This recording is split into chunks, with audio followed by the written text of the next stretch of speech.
I'm Charles Dhewa. I'm the CEO of Knowledge Transfer Africa, also known as eMkambo. We work from the people's markets. We realized that evidence in the people's market was missing in our agricultural sector, to a point where policymakers thought agricultural marketing was mainly about big institutions like the Grain Marketing Board and the institutional buyers like supermarkets. Yet people are now selling commodities in the people's markets.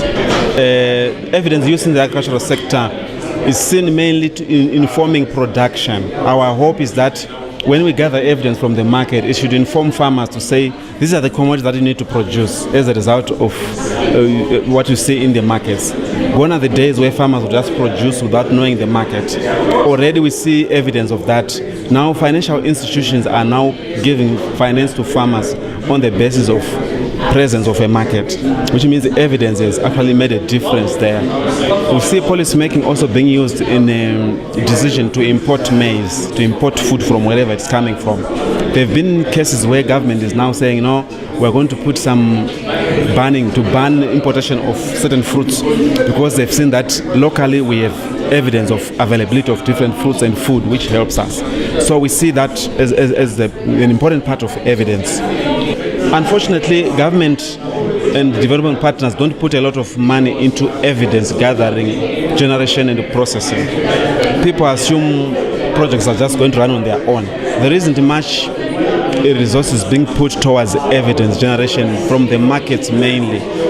Once resources are being put in production, fertilizer, inputs and others, but information and evidence is one of the critical inputs in the agricultural sector. But we find that there isn't much resources going there. So we think there's need for a budget on evidence. Every institution should say we have a budget for generating evidence. That to a budget commitment shows seriousness. So we think resources are really needed in terms of human capital and financial resources to support evidence generation. My name is Yotam Chirwa. I am a senior research fellow in the Biomedical Research and Training Institute, and I work in a department called Center for International Health Policy.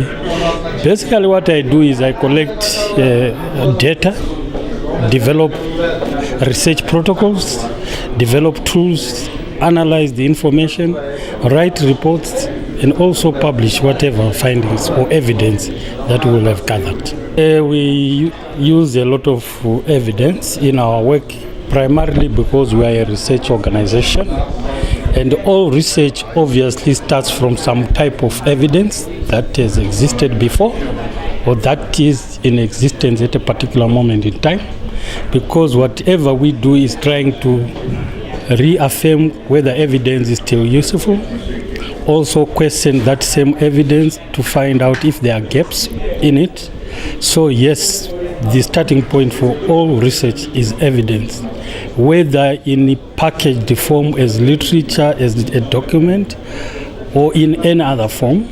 That evidence marks the starting point of all the work that we do. So evidence is really important for our work. Knowledge is the essence of life, and knowledge is generated from evidence. No knowledge exists without support of some kind of evidence. So indeed, evidence is a very critical component of the work that we do. We use it to generate questions in order to establish the knowledge that we want to gather. So evidence is really very important, and we cannot do away with it in the nature of the work that we do. My name is Auxilia Piringondo. I work for the Center for Development, Research and Evaluation. I'm a monitoring and evaluation expert, yes, and I'm also a director in the organization. I think there is lack of evaluation. Yeah, like there are policies that are just developed, but they are not evaluated to check whether these policies are in line with the development agendas in Zimbabwe. The way my sector uses evidence, we use evidence when we just finished an evaluation and we want to draw the lessons learned so that they can be replicated in the next project.